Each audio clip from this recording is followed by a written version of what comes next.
વડાપ્રધાન નરેન્દ્ર મોદી 9મી વખત અમેરિકાની મુલાકાત લીધી છે।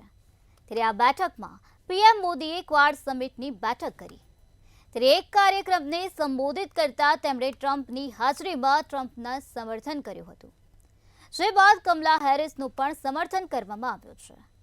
ત્યારે સવાલ એ છે કે મોદી કોના સમર્થનમાં છે? જાણીશું વધુ માહિતી અમારા વિશેષ અહેવાલમાં।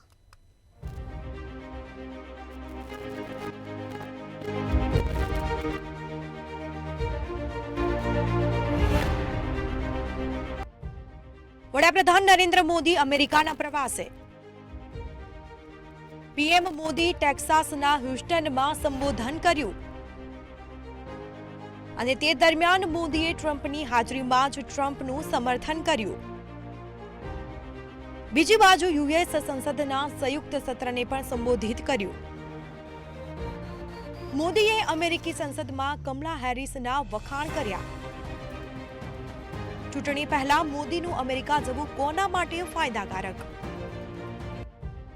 પીએમ નરેન્દ્ર મોદી હાલ અમેરિકાના પ્રવાસે છે અને આ મુલાકાત દરમિયાન પીએમ મોદીનું અમેરિકામાં ભવ્ય સ્વાગત કરવામાં આવ્યું હતું। સાથે જ ક્વાડ સમિટમાં પીએમ મોદીએ ઓસ્ટ્રેલિયન પીએમ, જાપાનના પીએમ અને અમેરિકાના પીએમ સાથે ખાસ બેઠક કરી હતી। ત્યારે પીએમ મોદી ટેક્સાસના હ્યુસ્ટનમાં હાઉડી મોદી કાર્યક્રમમાં સંબોધન કર્યું। પીએમ મોદી ડેમોક્રેટિક પાર્ટીના વિરોધમાં જોવા મળ્યા અને ટ્રમ્પને સમર્થન કર્યું હતું।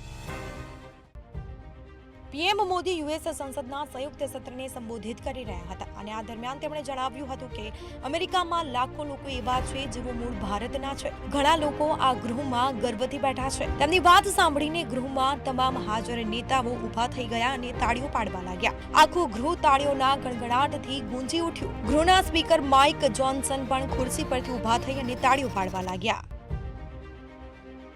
5 નવેમ્બર 2 મહિના પછી યોજાનારી અમેરિકી રાષ્ટ્રપતિની ચૂંટણીમાં કમલા અને ટ્રમ્પ આમને સામને છે। આ પહેલા મોદી અમેરિકા પહોંચી ગયા છે। તેઓ ન્યુયોર્કમાં ભારતીયોને સંબોધન કરશે। અમેરિકામાં લગભગ 50 લાખ ભારતીય મૂળના લોકો વસવાટ કરે છે અને જે ચૂંટણીમાં નિર્ણાયક ભૂમિકા ભજવી શકે છે। હવે આવી સ્થિતિમાં સવાલ એ થાય છે કે ચૂંટણી પહેલા મોદીનું અમેરિકા જવું કોના માટે ફાયદાકારક રહેશે? કમલા અને ટ્રમ્પના મોદી સાથેના સંબંધો શું છે?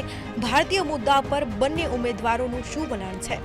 બ્યુરો રિપોર્ટ, મંતવ્ય ન્યૂઝ।